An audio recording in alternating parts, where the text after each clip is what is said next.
Hello, welcome to Washington Talk. I'm Young-gyo Kim. South Korea's presidential election is just a few days away on March 9th. The incoming president, whoever it turns out to be, will play a critical role steering South Korea's course for the next 5 years, especially in the country's relationship with its ally, the United States, as well as with its neighboring North Korea. As we count down to the presidential election, North Korea has recently fired another ballistic missile into the sea. Today we'll discuss these and more. Joining me is Bruce Klingner, Senior Research Fellow for Northeast Asia at the Heritage Foundation's Asia Studies Center. Mr. Klingner served as CIA's Deputy Division Chief for Korea. Sue Kim is also with me today. She is Policy Analyst at RAND Corporation. Ms. Kim also served at the Central Intelligence Agency as an analyst. Welcome to the show. Good to have you both today. Oh, thanks for having us. The South Korean presidential election is just around the corner. It is watched closely here in Washington too, I assume. Mr. Klingner, what is the significance of this upcoming election in South Korea? It's very important because it'll determine the foreign and security policies of a critically important ally to the United States. So while the election itself will likely turn on domestic issues or economic issues, the main focus here in Washington is on which path the new South Korean president takes on security policies and foreign policies, particularly to North Korea, China, and Japan. Ms. Kim, why is this election important for the U.S. policymakers? Looking back, upon the past 5 years, Washington might be looking for an opportunity to basically regain some of the momentum and the progress it had lost between the Moon and the Trump administration. So again, it's a way for the two countries to reset and recalibrate their relationship. I think also at the most basic level, it's also about potential, chemistry between the leaders. So even if, let's say, there were some minor shifts or divergences in the policy positions, there could be an opportunity for the two countries to mend fences and to build upon their relationship if the two leaders were to be able to get along on a person-to-person level as well. Mm-hmm. And of course, the new president's North Korean policy is directly linked to the security and stability in the Korean Peninsula. North Korea had been shunning incumbent President Moon Jae-in's continuous attempt to engage. Now, the two major presidential candidates, Lee Jae-myung and Yoon Suk-yeol, they have very different approaches toward North Korea. Ms. Kim, how would you compare their policies? So I think that either the Lee or the Yoon administration, we're both looking at what we would call, I think, a conventional approach, in that if we were to have a Lee administration, it's conventional in the sense that we'll basically see a Moon Jae-in policy on North Korea redux. So that means more engagement vis-a-vis North Korea. Lee also said that he would be willing to consider resuming the Mount Kumgang tours, which of course is going to question whether or not this would be complying with UN regulations. He also mentioned, just like Moon Jae-in, that he wants South Korea to be the driver in the policy towards North Korea. So we're not really expecting much of a different turn from what we've seen from Moon Jae-in. On the flip side, with the Yoon administration, we're going to see conventional in the sense that it will be basically what the South Korean conservative position has been vis-a-vis North Korea, vis-a-vis China, and vis-a-vis the United States. So I think in this sense, it might be easier for the Biden administration to try to build relations with the Yoon administration, simply because there won't be much of a difference or a dramatic change from what we were expecting from the South Koreans as an ally. Well, I agree with all those points. It would be either a continuation of Moon Jae-in policy or a return to sort of traditional conservative policy. With Mr. Lee, we see a continued emphasis on end-of-war declaration, a premature OPCON transition, a soft approach to North Korea based on the idea of change through trade, advocating a long list of economic benefits and other benefits to North Korea. All the economic benefits would violate UN resolutions or US law, as well as a more accommodating approach to China, and I think a continuation of tensions with Japan.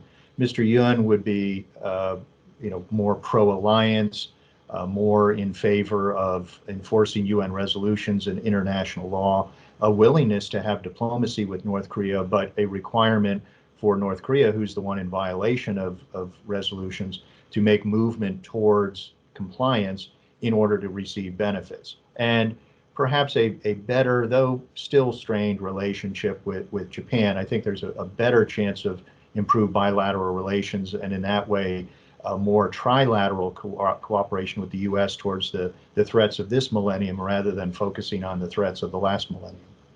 Mr. Klingner, will North Korea refrain from provocations if someone they prefer gets elected?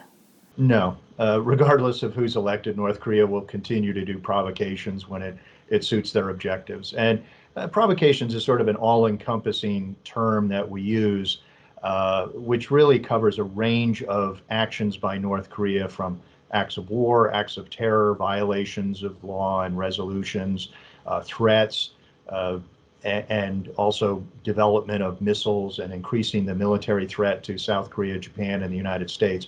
So it's an all-encompassing, sort of unsatisfying phrase.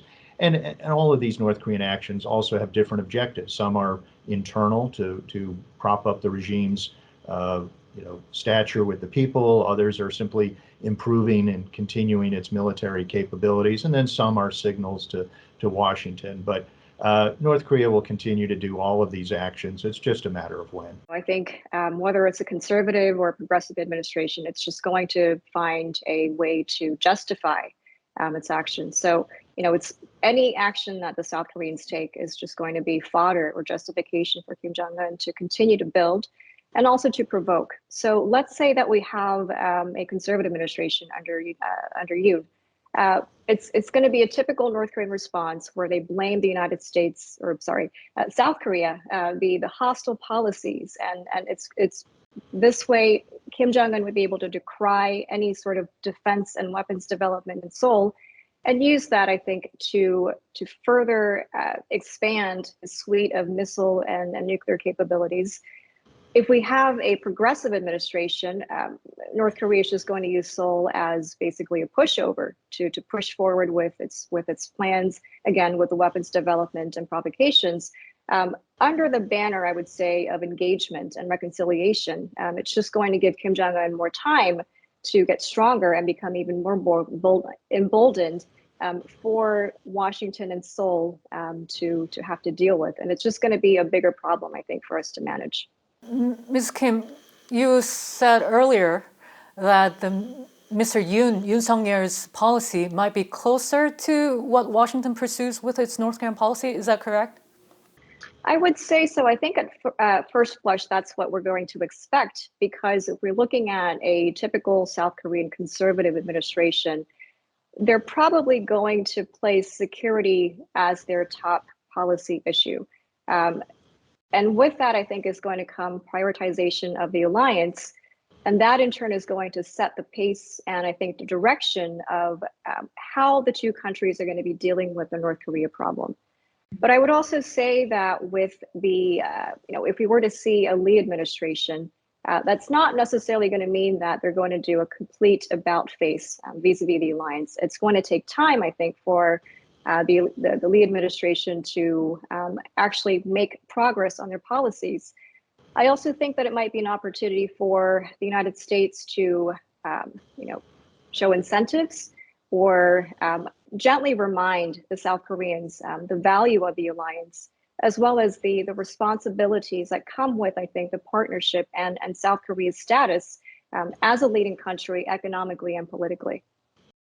Mr. Klingner, can you also pinpoint who would be easier for the U.S. government to cooperate with? I think it'd be very much easier for the U.S. to cooperate with Mr. Yoon than Mr. Lee. Mr. Yoon would be very pro-alliance, and it tends to be conservatives are more skeptical of North Korea than the United States. Progressives in South Korea tend to be more skeptical of the U.S. than North Korea. So Mr. Yoon would highly focus on improving, maintaining the relationship with Washington. And I think the Biden administration's very quick resolution of the special measures agreement negotiations last year, where we abandoned Trump's attempts to make money off of the stationing of our sons and daughters in uniform overseas and instead accept an incremental increase. That was the right step to do by the Biden administration. That removed a major irritant between Washington and Seoul. So relations are good. It's just that there are more differences between a Biden administration and a progressive government in Seoul than with a conservative government. Mr. Klinger, it's been more than a year since U.S. President Joe Biden came into office. President Biden had talks with South Korean President Moon quite a few times, and the Moon administration had pushed to ease sanctions on North Korea, but the Biden administration maintains the stance that no sanctions should be relieved unless there's a tangible progress toward denuclearization. And about the end of war declaration, it was also strongly pushed by President Moon, but the Biden administration didn't seem to be too enthusiastic. Mr. Klinger, did they expose some difference of opinions here? Very much so. It was not only a case of the Moon administration advocating for an end of war declaration, but repeatedly claiming that the U.S. was fully on board, that it embraced this idea, and that we were on the cusp of releasing agreed upon text, and that was not the case. Behind the scenes, U.S. diplomats and senior officials were saying that this is not the case, but we're trying not to expose differences with our critically important ally. But when President Moon and other senior officials kept repeatedly saying that we were on the cusp of releasing the text, that's when National Security Advisor Jake Sullivan and others felt they sort of had to go out there and as politely as they could sort of say there are differences here, but we don't want to highlight them. So sort of saying like, well, we're on the same page, but the paragraphs are in a different order. But that message was not taken up by Seoul, and they continue to claim that we're about to do this end of war declaration, and the U.S. doesn't want to do that. They see it as a bad idea. It's meaningless, as South Korean officials have pointed out, but it's done in the hopes that it'll bring North Korea back to the table. Ms. Kim, did you also sense that the two sides were not seeing eye to eye? I think that was quite apparent. I also think that on sanctions and the end of war declaration, it's basically like a litmus test to assess where the two countries are with respect to North Korea. And it also shows, I think, how solid the alliance is. And with one country going, diverging from the path that we've normally taken, it's problematic. And I think it also raised eyebrows as to where the commitment was on the part of the Moon administration. The fact that they were able to he was able to pursue inter-Korean engagement with such fervor and enthusiasm, it also came with a price, not just with respect to the alliance, but on matters that were also very important to the region, which includes how the region responds to China's aggression, democracy, human rights, and so forth. So it had compounding effects, and I'm hoping that whoever becomes the next president is aware that this has not just a Korea implication, but a regional implication as well. Ms. Kim, so was the Biden administration waiting for the new South Korean president so that they'll be clear about South Korea's long-term policy? I don't think they're going to be waiting to change their position. I think the United States position on North Korea, on regional threats, has been pretty consistent with respect to our values.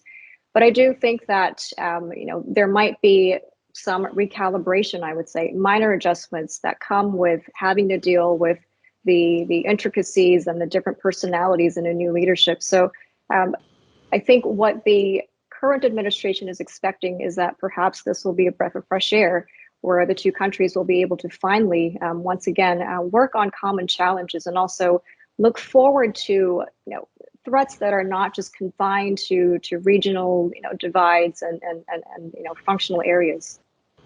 So, Mr. Klinger, this wasn't about the Biden administration waiting for the incoming South Korea's new president, was it? Right. Well, there are enduring objectives that transcend U.S. administrations and South Korean administrations. And looking at the broader picture of the region, the U.S. has long been frustrated with South Korea's unwillingness to really take a stand and advocate for upholding common values that democracies share of freedom and democracy, rule of law, human rights. Long before the Moon administration, the U.S. was simply trying to get South Korea to criticize China's actions in the South China Sea, let alone do any freedom of navigation operations or anything.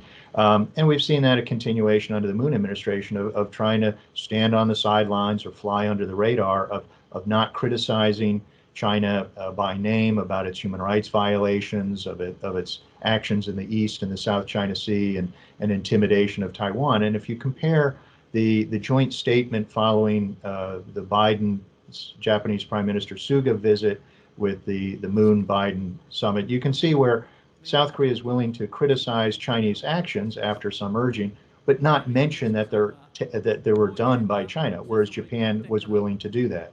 And we're seeing that play out also in the reaction to Russia's invasion of Ukraine, where Japan was very quickly on board with strong measures against Russia, whereas South Korea was more muted and delayed and seemingly having to be shamed into standing up for some of these international responses to Russia, and yet apparently at the same time asking for exemptions from sanctions because it would hurt South Korea's economy. So that's very disappointing for a democracy to take that kind of stand. Mr. Klingler, so overall, the cooperation between the U.S. and South Korea is most important. What are the key issues now that need to be closely really sorted out and coordinated between the two countries? Well, there's quite a range. On alliance issues, I think the alliance is in a very strong position. I think the relationship is very good. We have some differences on military issues of OPCON transition, the conditions that need to be fulfilled. We have differences on North Korea policy of end of war declaration, prematurely relaxing sanctions, et cetera, that I think would be less so under Mr. Yoon's administration. But also we have to improve relations between Seoul and Tokyo. We need to have not only the bilateral cooperation, but the trilateral cooperation against both the North Korean and the Chinese threats. And we also are looking for South Korea to take a bigger role on the world stage, more commensurate with what Japan has been doing in recent years of joining the Quad and more firmly standing up to Chinese transgression. So South Korea often seems to want to have the benefits of being a strong mid-level power, but not wanting to assume the responsibility. So that will be an area that I think will still be a challenge, regardless of whether it's Mr. Lee or Mr. Yoon, because South Korea sort of has typically sought to not play a strong role pushing back against authoritarian regimes.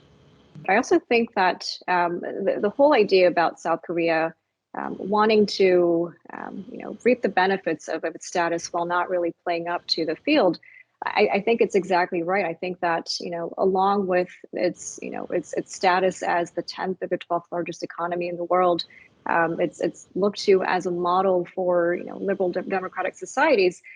There's a responsibility that comes with it, and you need to be able to match the heft with your own heft, and we haven't really seen that in the recent several years. So the aspiration, I think, hopefully, from the United States, and also I would hope from the South Korean people, is that the next administration is going to, again, try to make some leaps and bounds, to make up for the stagnation or the idleness that we've seen from the Moon administration, and really look to not just repair the alliance and the old values, but also look forward to, as we've seen with the pandemic, with the ongoing Russia-Ukraine crisis. It's not just about my own country's national interest, but how can we better serve as responsible participants of the international community. And I think that should be the message that reverberates within the new South Korean government, but also within South Korean society. And there's one specific area that many watchers, many experts and activists call for the cooperation between the US and South Korea, and that's the human rights issue in North Korea. What do you expect to see in this area when the new South Korean administration comes in, Ms. Kim first? Well, I think it depends on who becomes president. I think under a unit administration, we're probably going to see, again, a resetting And hopefully South Korea's, again, active voice, because it not only just shares a border with North Korea, but it has a responsibility to call attention to the rights of the North Korean population. And also, it's also related to the North Korean nuclear weapons program. I think the more the North Korean people's voices are muted, the more incentive and I think the more empowerment Kim Jong-un is going to feel. With respect to the Lee administration, I'm a little bit skeptical that he's going to want to take a vocal approach. We might see him tagging along, if and when it's necessary for South Korea to finally make that call. But I don't really see, a progressive, a repeat of the Moon administration being at the forefront of calling out the Kim regime's violation of human rights and just, grave crimes against humanity. Mr. Klingner, do you agree that this human rights issue in North Korea is an important issue to be dealt with? Very much so. And unfortunately, under progressive governments in South Korea, there's been a tendency to overlook or turn a blind eye to North Korean human rights violations, which the UN Commission of Inquiry deemed to be crimes against humanity because they were so widespread and systemic by the regime. So, we have to stand up for human rights. It's part of not only American values, but also South Korean values. And as South Korea celebrated Samil to honor those who stood up against an authoritarian regime, despite the cost to their own freedom and lives.